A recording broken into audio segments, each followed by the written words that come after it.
친구들 안녕. 동행교회 변재강 선생님이에요. 오늘은 놀이터에서 모이지 않고 이렇게 영상으로 보게 됐어요. 왜냐하면 코로나 바이러스가 다시 유행하고 있어서 엄마 아빠가 걱정하실까봐 세수식반을 이렇게 영상으로 해요. 그러니까 오늘이랑 그리고 다음 주까지도 유행하면 다음 주도 영상으로 할 수가 있어요. 잠잠해지면 그때 다시 놀이터에 만날 거예요. 우리 세소식반 규칙 한번 볼까요?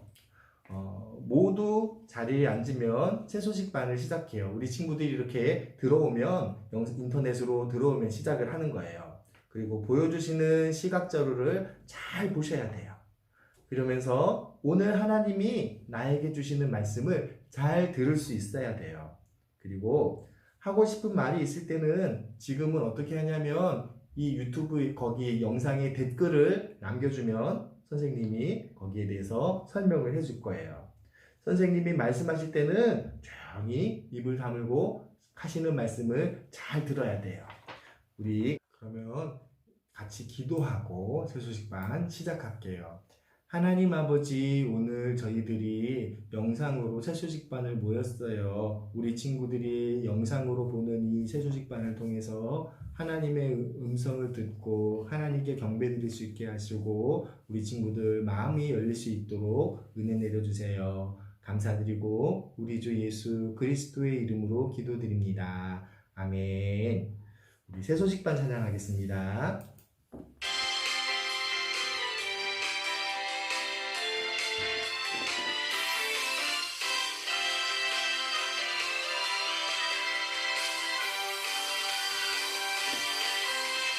하나님 정말 계신지 예수님 계신지 궁금하면 세소식반에 오면 알게 돼요.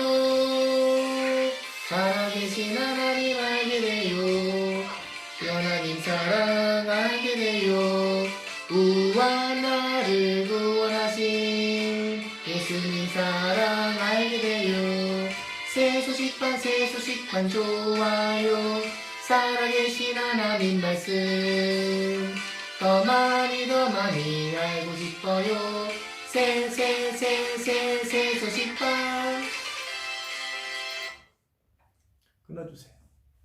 끊었어요. 예. 자, 오늘은 새로운 찬양을 배울 거예요. 어떤 찬양이냐면 우리 친구들 아주 기쁜 일이 있고 즐거운 일이 있으면 어떻게 해요? 야호! 이렇게 소리를 지르는 친구도 있을 것이고 따봉! 이렇게 손동작을 하는 친구도 있을 거예요. 그런데 우리가 너무너무 기쁜 일이 있는데 그 기쁜 일은 어떤 일이냐면 우리 주님을 내가 알게 되는 그것이 정말 기쁜 일이다라는 찬양이에요. 우리 주님을 알게 되는 게 너무너무 기쁜 이 찬양 일단 한번 찬양해보고 다시 노랫말 살펴볼게요.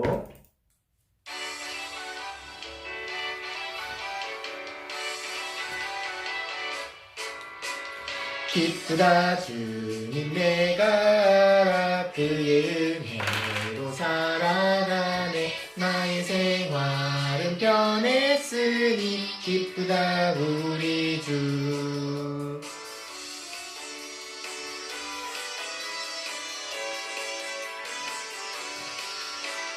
기쁘다 내 죄 용서받고 새로운 삶을 살게 됐네 하늘의 영광 바라보니 기쁘다 우리 주. 자, 이 노랫말을 보면 내가 너무너무 기뻐하는데 그 이유가 있지요. 어떤 이유예요? 내가 주님을 알게 돼서 너무 기뻐요.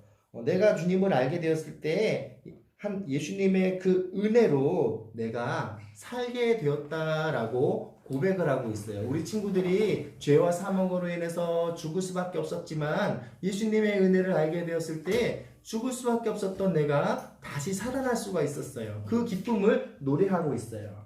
우리가 예수님으로 인해 중생하게 되었을 때 어떻게 됩니까? 나의 생활이 변했어요. 나 예수님 믿어요. 그것으로 그치는 것이 아니라 예수님을 믿은 이후에 우리 친구들의 생활이 변할 거예요. 그래서 너무너무 기쁘다라고 노래를 하고 있어요. 2절은 뭐냐면 기쁘다 내 죄 용서받고 우리 친구들 죄를 용서해 주신 그 은혜를 알게 될 때 너무너무 기쁘지요. 그 이후로 어떻게 되냐면 새로운 삶을 살게 돼요. 옛날 그러한 삶의 모습이 아니라 바뀐 삶의 모습을 살아갈 수가 있게 돼요. 그리고 우리가 살아갈 때 목표하는 것이 있어요. 하나님의 영광을, 하늘의 영광을 바라보는 그러한 삶을 살고 있어요. 우리가 이 땅의 삶이 전부가 아니라 하나님의 나라에 가서 살게 되는 것이 우리의 궁극적인 목적이에요. 그것을 바라보고 살고 찬양하는 것이 이 노랫말의 가사입니다. 우리 다시 한번 찬양해 보도록 할게요.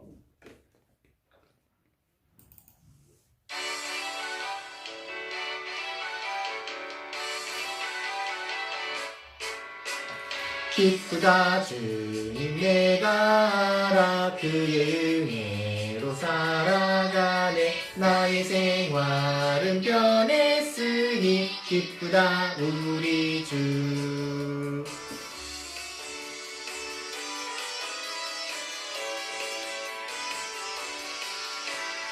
기쁘다 내 죄 용서받고 새로운 삶을 살게 됐네 하늘의 영광 바라보니 기쁘다 우리 주.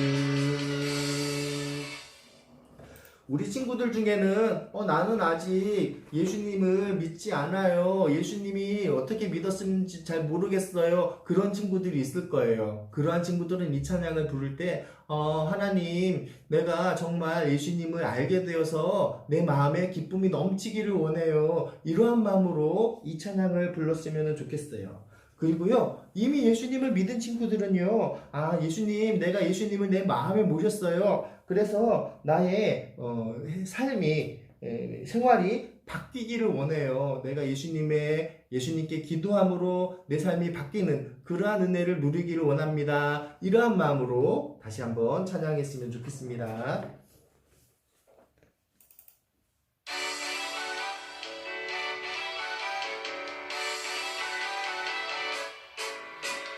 기쁘다 주님 내가 알아 그의 은혜로 살아가네 나의 생활은 변했으니 기쁘다 우리 주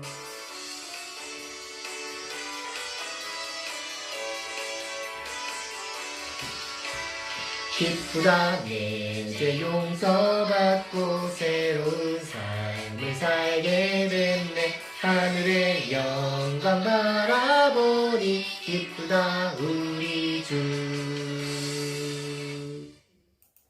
자 이번에 마지막으로 부를 때는요 여기 보면은 색깔이 있는 글씨들이 있어요. 기쁘다라는 단어는 보라색이고요 주님이라는 단어는 빨간색이고 그리고 은혜라는 단어는 분홍색이에요. 이렇게 색깔이 있는 노랫말을 부를 때는 목소리를 보통보다 약간 크게 하고 나머지 이제 검정색으로 되어 있는 노랫말을 할 때는 보통이랑 똑같은 목소리로 이렇게 한 번 더 불러보도록 할게요.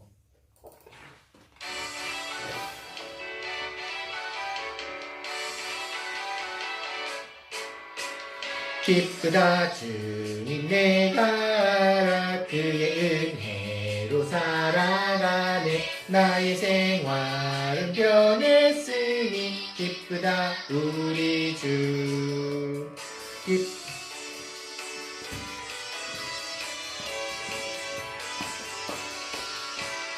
기쁘다 그의 용서받아 새로운 삶을 살게 됐네 하늘의 영광 바라보니 기쁘다 우리 주.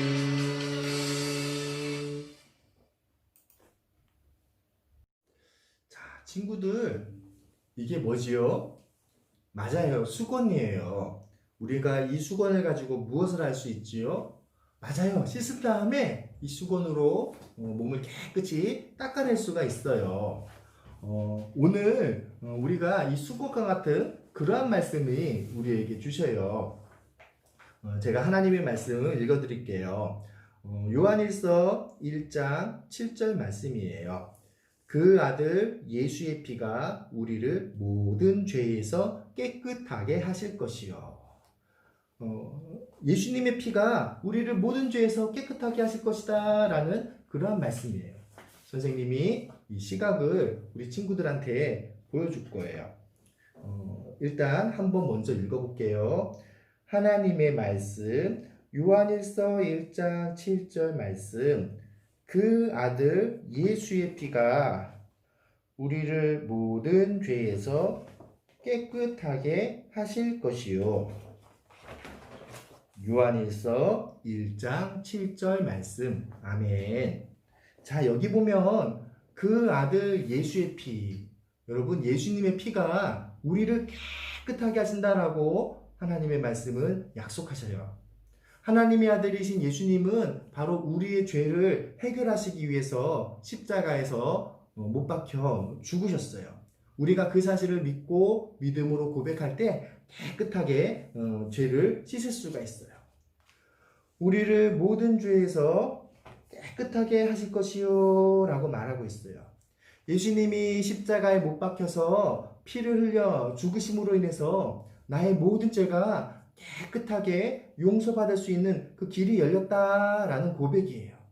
우리 친구들이 예수님만 믿기만 한다면 우리 친구들이 지은 모든 죄가 깨끗하게 씻어질 수 있음을 이 요한일서 1장 7절은 말씀을 하고 있어요. 우리 다시 한번 읽어볼게요. 시작. 하나님의 말씀, 요한일서 1장 7절 말씀. 그 아들 예수의 피가 우리를 모든 죄에서 깨끗하게 하실 것이요. 요한일서 1장 7절 말씀. 예수님의 피로 내 모든 죄를 씻김을 받기를 원하시는 친구들이 있다면 예수님 내 마음에 들어와 주시고 예수님의 피로 나를 덮어주세요. 내가 죄를 용서받고 깨끗하게 되기를 원해요. 이러한 마음으로 이 말씀을 읽었으면 좋겠어요. 그리고 이미 예수님을 영접한 친구들이 있다면 내 죄를 용서해 주신 예수님 너무너무 감사드려요. 이제부터 내가 예수님께서 나를 용서해 주신 것을 다른 사람들한테 전하는 그러한 사람으로 살아가기를 원합니다. 이러한 마음으로 다시 한번 이 말씀을 읽어볼게요. 시작. 하나님의 말씀, 요한일서 1장 7절 말씀. 그 아들 예수의 피가 우리를 모든 죄에서 깨끗하게 하실 것이요. 요한일서 1장 7절 말씀. 아멘.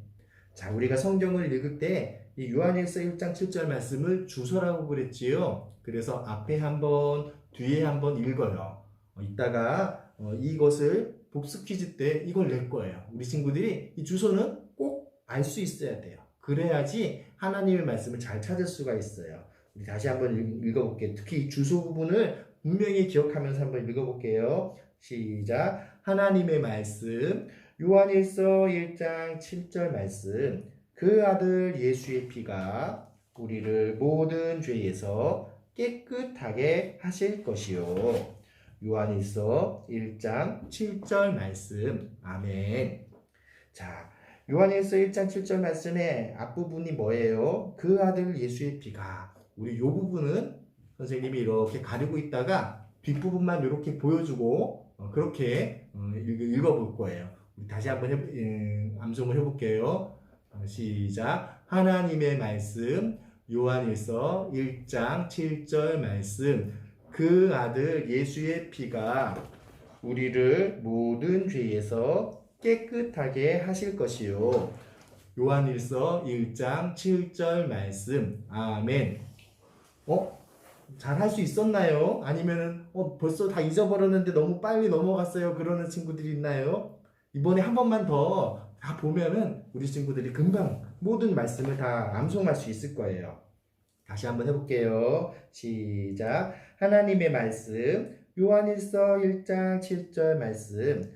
그 아들 예수의 피가 우리를 모든 죄에서 깨끗하게 하실 것이요. 요한일서 1장 7절 말씀. 아멘. 나는 더러운 사람이요, 더러운 사람이요. 이 사람은 누구길래 자기가 더러운 사람이라고 외치면서 다니는 걸까요? 이 사람은 바로 나병에 걸린 사람이었어요. 요즘에는 이 병을 한센병이라고 해요. 친구들, 혹시 한센병 들어봤나요? 요즘 우리나라에서도 1년에 10명 정도에 되는 사람이 이 병에 걸려요. 이 병은 아주 오래된 병이에요. 나균이 몸속에 침투해서 피부나 얼굴, 그리고 손발 이런 데 침투해서 이렇게 살이 문드러지는 아주 끔찍한 병이에요. 하지만 이 사람이 겪는 고통은 육체적인 것만 있진 않았어요. 만약에 이렇게 나병이 발병이 되면 제사장에게 먼저 가야 했어요.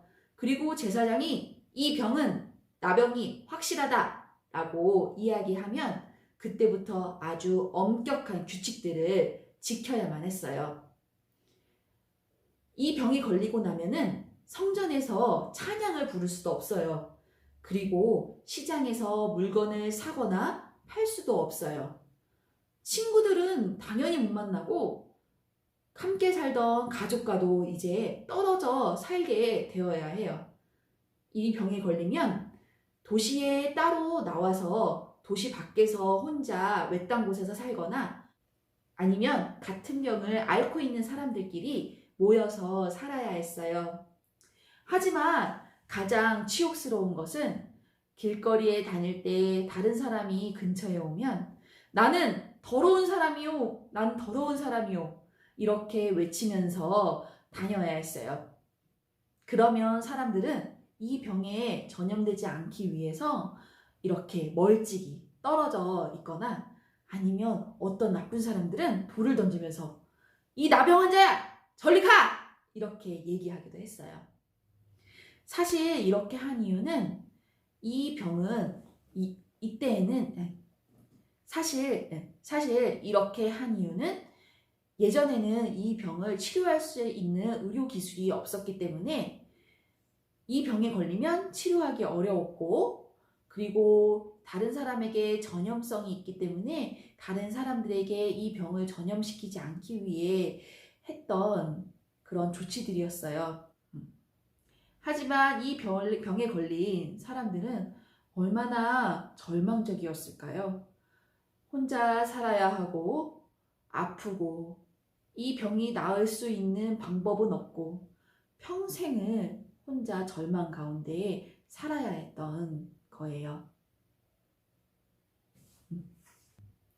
그런데 우리에게 이 나병에 걸린 사람보다 더 큰 문제가 있다는 것 여러분 알고 있나요? 바로 죄의 문제예요. 여러분, 죄가 무엇인가요? 한번 생각해 볼까요? 거짓말을 하는 것, 그리고 욕을 하는 것, 다른 친구들을 때리는 행동, 아니면 마음속으로 친구들을 미워하거나 아니면 나쁜 생각을 하는 것, 이 모든 것이 죄라고 할 수 있어요. 성경에 보면 모든 사람이 죄를 범하였음에 하나님의 영광에 이르지 못하더니 이렇게 모든 사람들이 죄인이라고 말해요. 성경에서 말하는 것처럼 이 세상에 이 죄로부터 자유로운 사람은 아무도 없어요. 그리고 우리가 아무리 착한 일을 한다고 하더라도 우리가 지은 이 죄들을 깨끗하게 할 수는 없어요. 우리가 죄인인 채로 계속 있게 되면 하나님이랑 영원히 떨어져 살아야 되는 형벌을 받게 돼요. 그냥 계속. 나병에 걸린 이 사람도 스스로는 절대로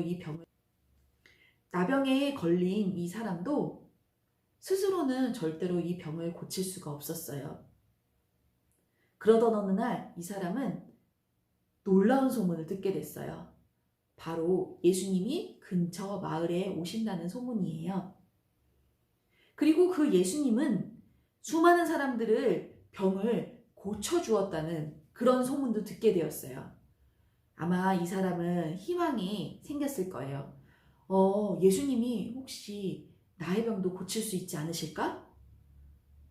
그래, 예수님을 만나자. 이 사람은 결심했어요. 원래 도시로 가는 것이 금지되어 있었지만 마을로, 예수님께로, 사람들이 많은 곳으로 가기로 결심했어요. 수많은 사람들이 예수님 근처에 모여 있었어요. 그 당시 예수님은 여러 동네를 다니시면서 아픈 사람들을 정말 많이 고쳐주셨기 때문에 많은 사람들이 예수님 주위로 항상 몰려들었어요. 그때 이 나병에 걸린 사람이 와서 나는 더러운 사람이요, 더러운 사람이요 하면서 사람들 틈으로 끼어들려고 했어요. 사람들은 나병 환자가 근처에 왔다는 것을 알고 어머, 나병 환자가 이곳에 왔어 하면서 멀찍이 떨어지기 시작했어요. 하지만 예수님께서는 나병 환자를 보고 피하지 않으셨어요. 예수님 앞에 나병 환자가 무릎을 꿇고 얘기했어요. 주여, 당신이 원하시면 나를 깨끗하게 하실 수 있습니다. 라고 고백했어요. 예수님은 이 나병 환자를 보며 굉장히 불쌍히 여기셨어요. 다 해진 옷을 입고 그리고 더러운 천으로 얼굴을 감싼 이 나병 환자를 보고 예수님은 이 나병 환자를 도와주고 싶으셨어요. 예수님은 죄의 문제를 가지고 있는 우리들도 도와주길 원하셔요. 나병 환자를 사랑하신 것처럼 우리도 사랑하고 계시기 때문이에요. 하나님은 사랑이시다라고 성경에는 말씀하고 계세요.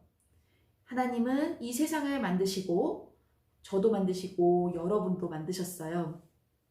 그 하나님은 천국에서 우리와 함께 영원히 살길 원하셔요. 그래서 자신의 사랑하는 외아들 예수님을 이 땅에 보내셔서 우리들의 죄의 문제를 깨끗하게 해결해 주시기를 원하셨던 거예요. 예수님은 나병 환자를 도와주길 원하셨어요. 그래서 이렇게 나병 환자를 따뜻하게 만지셨어요. 그리고 이렇게 말씀하셨죠. 내가 원하노니 깨끗함을 받으라. 그러자 놀라운 일이 나타났어요. 바로 오랫동안 나병에 걸려서 고통받던 이 사람, 문드러지고 손가락이 이렇게 오그라지고 피부가 다 헐어버린 이 사람의 피부가 완전히 깨끗하게 나음을 받은 거예요. 이 모습을 보고 주위에 있던 수많은 사람들은 정말이지 깜짝 놀랐어요. 왜냐하면 이때까지 이스라엘 사람들은 이 나병에 걸린 사람들은 하나님의 저주받은 사람이라고 생각했어요. 하지만 예수님이 이 나병을 깨끗하게 하신 거예요. 이 사람은 얼마나 기뻤을까요? 자신의 피부를, 부드러워진 피부를 만지고 멀쩡해진 손을 이렇게 보면서 믿기지 않았을 거예요. 아마 실감이 나지 않았을 거예요. 그리고 오랜 세월 동안 혼자 외롭고 절망적인 생각을 하며 자신이 하나님께 버림받았다는 그런 생각을 하며 살았던 그 시절을 생각하고 그리고 앞으로는 가족들과 다시 함께 살 수 있다는 생각을 하며 눈물을 흘렸을지도 몰라요. 그리고 이 사람은 예수님께 너무너무 감사한 나머지 만나는 사람마다 예수님을 전하고 그리고 예수님께서 자신에게 해주신 일들을 자랑했어요. 여러분, 죄의 문제에서 여러분을 해방시키고 깨끗하게 하시기 위해 오신 예수님께 감사한 마음을 가지고 있나요? 여러분, 만약 여러분이 예수님을 구세주로 믿고 있다면 여러분의 죄에서 여러분을 깨끗하게 하신 예수님께 감사하세요. 예수님께 감사하며 하나님께 감사하는 삶을 사는 것은 어렵지 않아요. 이렇게 한번 해보세요. 아침에 일어나서 예수님께 오늘 하루도 허락해 주셨음을 감사하세요. 그리고 좋은 날씨를 주셨음을 감사하세요. 맛있는 밥을 먹을 수 있게 해주심에 감사하세요. 선생님도 비록 코로나 때문에 여러분을 이제 놀이터에서 만나지 못하지만 그래도 이렇게 유튜브를 통해서 여러분을 만나고 그리고 더 많은 친구들을 만날 수도 있다는 생각을 하면 하나님께 감사합니다. 그리고 그 무엇보다도 우리를 더러운 죄에서 깨끗하게 해주신 예수님께 감사하세요. 우리 같이 한번 다시 읽어볼까요? 여러분을 죄에서 깨끗하게 하신 하나님께 감사하세요. 하나님을 믿는 그리스도인이라면 돌아오는 일주일 동안 매일매일 감사를 하면서 한번 살아보시길 부탁드립니다. 그런데 아직 예수님을 믿지 않는 친구들이 있어요. 아직 예수님을 구세주로 마음속에 맞아들이지 못한 친구들이 지금 이 시간 있을 거예요. 그런 친구들은 지금 같이 하나님을 믿길 원해, 예수님을 믿길 원해요. 그래서 모든 죄를 용서받고 하나님의 자녀, 그리고 또 천국에서 영원히 함께 살 수 있는 그런 기회를 지금 가져보려고 합니다. 성경 요한복음 1장 12절에 보면 영접하는 자 곧 그 이름을 믿는 자는 하나님의 자녀가 되는 권세를 주셨으니 라고 말하고 있어요.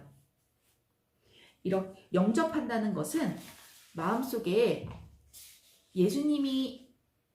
영접한다는 것은 내가 죄인이라는 사실을 인정하고 고백하고 예수님께서 나의 죄 때문에 십자가에 돌아가시고 다시 살아나셨다는 것을 믿는 거예요.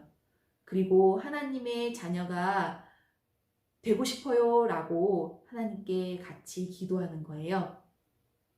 지금 이 시간 조용히 눈을 감고 하나님, 저는 하나님의 자녀가 되고 싶어요 라고 같이 기도했으면 좋겠어요. 하나님의 자녀가 되고 싶은 친구들은 지금 이 시간 이렇게 손을 모으고 그리고 눈을 감고 이렇게 고개를 숙이는 거예요. 그리고 선생님의 말을 따라하세요. 하나님, 내가 죄인임을 고백합니다. 예수님께서 나의 죄 때문에 십자가에 달려 돌아가시고 다시 부활하신 것을 믿습니다. 그리고 하나님의 자녀가 되고 싶어요. 그리고 하나님의 법대로 앞으로 살아가고 싶어요. 성령님 도와주세요. 예수님의 이름으로 기도드립니다. 아멘. 자, 오늘 존 페이튼 선교사님 세 번째 시간이에요. 지난 시간에 어디까지 이야기하는지 기억나세요? 존 선생님이 학생들을 잘 이렇게 돌봤기 때문에 그 학교가 점점 더 규모가 있는 학교가 되었고 존처럼 제대로 공부하지 않은 선생님은 필요가 없다고 해서 학교에서 쫓겨난 이야기까지 했어요. 존이 학교를 그만두게 된 그날 편지 한 통이 왔어요. 어떤 편지였냐면 글래스고라는 도시에서 존을 초대를 하는 편지였어요. 글래스고라는 도시에는 수천 명의 많은 사람들이 예수님을 믿고 있지 않았어요. 그래서 그 글래스고에서 복음을 전하는 일을 하도록 존을 초대하는 그런 편지를 받았어요. 글래스고에는 많은 사람들이 있었는데 그 사람들은 예수님을 알지를 못했어요. 존은 그들에게 다가가서 예수님을 믿으라고, 예수님을 알았으면 좋겠다고 계속해서 초청을 했어요. 아, 귀찮아, 싫어, 너나 믿어. 차라리 내 주먹을 믿어라. 사람들은 존의 초청을 받아들이지를 않고 싫어했어요. 때로는 귀찮다고 바쁘다고 그 존의 초대를 귀찮아하면서 받아들이질 않았어요. 하지만 어떤 사람들은 호기심 때문에, 또 어떤 사람들은 권유 때문에 억지로 한 사람 한 사람 참석하기 시작했어요. 그리고 거기서 하나님의 말씀을 듣고 많은 사람들이 회개하기 시작했어요. 모임이 점점 부흥되어서 존이 모였던 그 작은 방이 점점 좁아져서 더 이상 그 작은 방에서는 사람들이 모일 수가 없었어요. 그래서 짚을 쌓아놓고 그 집더미 위에서 사람들이 모여서 성경 공부를 하기 시작했어요. 하지만 여전히 많은 사람들은 존과 성경 공부 모임의 사람들을 비난을 했어요. 성경은 가짜야! 예수가 어디다! 이렇게 이야기하면서 그 복음을 전하는 것을 싫어하고 성경에 대해서 반대를 하고 존에 대해서 싫어하는 일들이 있었어요. 그러던 어느 날이에요. 반대하던 사람 중에 어떤 사람이 병에 걸렸어요. 의사가 원인을 알 수 없다고 생각하고 그 가족에게 나는 고칠 수가 없다고 이야기를 했어요. 너무나도 놀란 그 환자의 가족들이 존에게 찾아왔어요. 이 환자를 위해서 기도해달라고 부탁했어요. 존은 이 환자에게 찾아가서 예수님을 소개했어요. 예수님께서 당신을 사랑하십니다. 당신이 예수님을 주와 구주로 믿는다면 당신은 영원한 하나님의 나라에 들어갈 수 있어요. 이러한 복음을 전했어요. 그 이야기를 듣고 여태까지 마음이 닫혀 있었던 그 환자의 마음 문이 열렸어요. 그리고 예수님을 영접하게 되었어요. 그 환자는 존에게 말을 했어요. 내가 예수님을 영접하겠다고, 예수님을 믿겠다고 영접 기도를 했어요. 아까 선생님이랑 같이 설교 시간에 영접 기도하는 걸 했었지요. 그 식으로 이 존과 그 환자는 예수님을 영접하는 영접 기도를 했어요. 그리고 나서 조금씩 그 환자의 몸이 치료되기 시작했어요.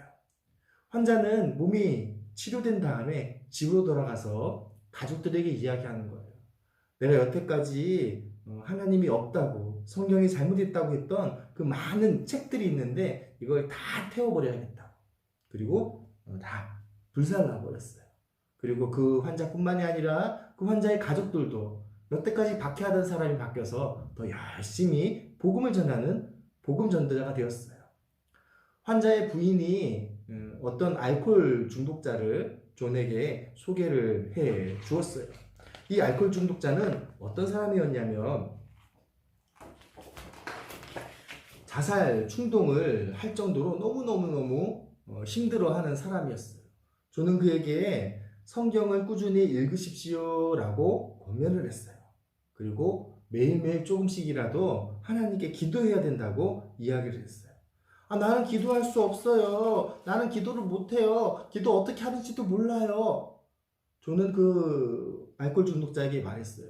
당신이 기도할 줄 모른다면 하나님께 그걸 기도하세요. 하나님, 나는 기도할 줄 몰라요. 내가 기도할 수 있도록 도와주세요. 이렇게 기도하면 돼요. 이런 걸 알려주었어요. 그렇지만 많은 사람들이 이렇게 존을 통해서 하나님께로 돌아왔지만 여전히 존을 싫어하는 사람들이 있었어요. 존이 지나갈 때 누군가가 돌을 던졌어요.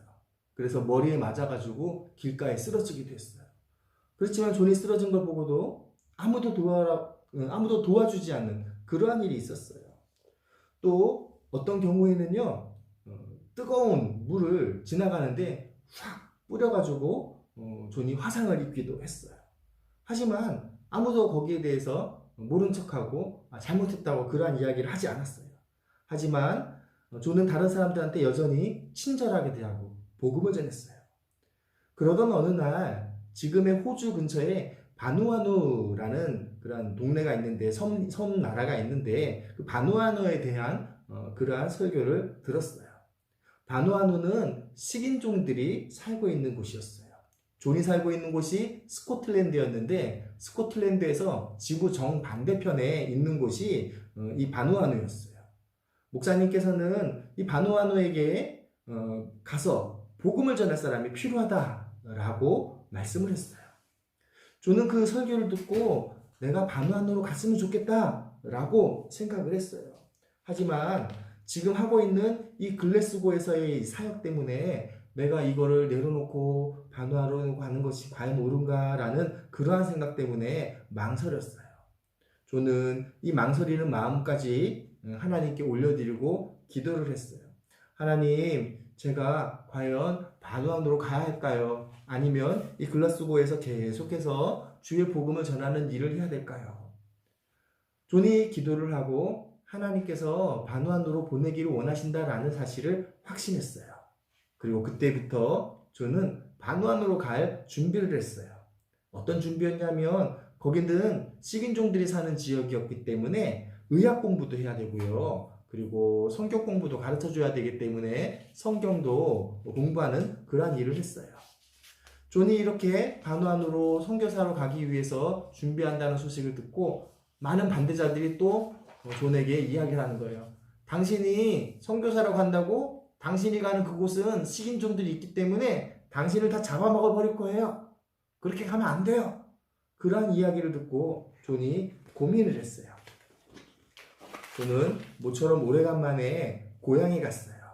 그래서 부모님과 상의를 했어요.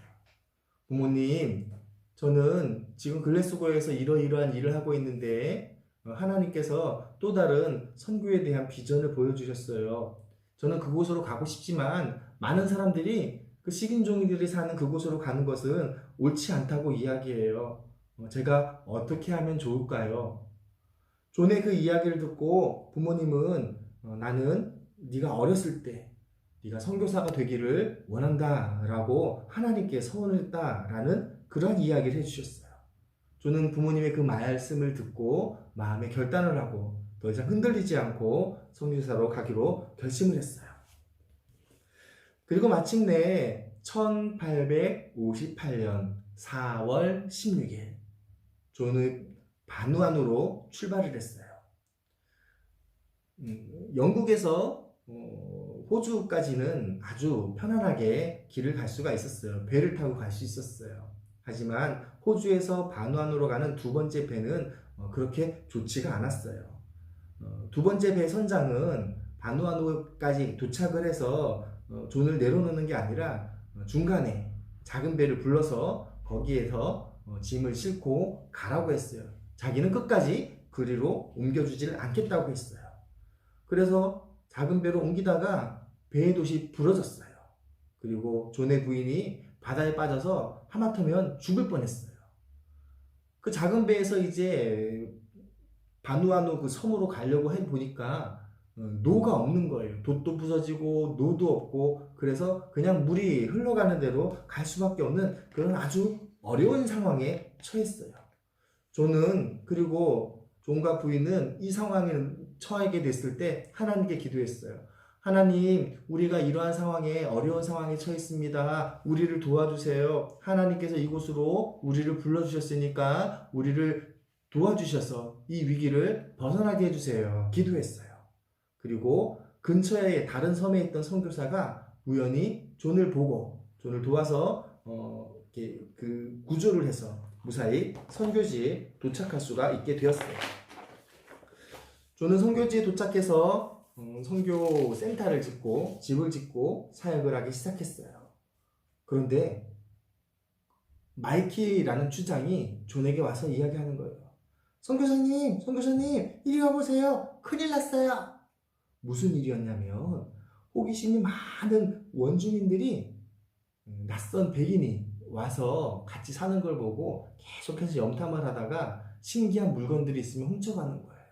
그래서 존이 이렇게 이불을 널고 있는데 이 이불을 훔쳐가려고 살금살금 다가왔었고 마이키 주장이 그거를 알고 존에게 이야기를 해준 거예요.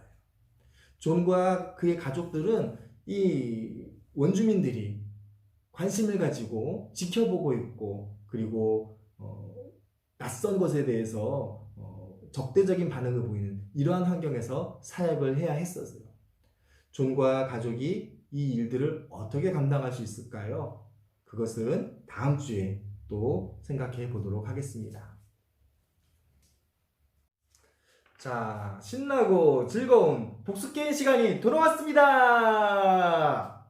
자, 오늘은 영상으로 하기 때문에 엉덩이를 떼면 안 된다, 저여줘요 하면 안 된다, 삐지면 안 된다, 이걸 할 수가 없어요. 그러면 복습 게임을 어떻게 할까요? 복습 게임은요, 선생님이 초대장을 줄 때 줬던 선생님 전화번호가 있을 거예요. 그 전화번호로 카톡으로 이렇게 답을 이렇게 써서 보내면 돼요. 제일 빠른 순서로 5명한테 선물을 줄 거예요. 그렇게 이렇게 복습 게임 답을 내가 알면 그 선생님한테 카톡으로 문제를 보내는 그런 식으로 진행을 할 겁니다.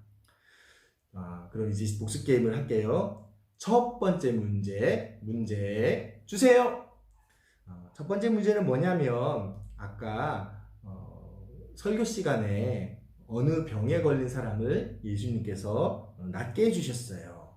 그러면 예수님께서 낫게 해주신 이 병자의 병이 무엇일까요?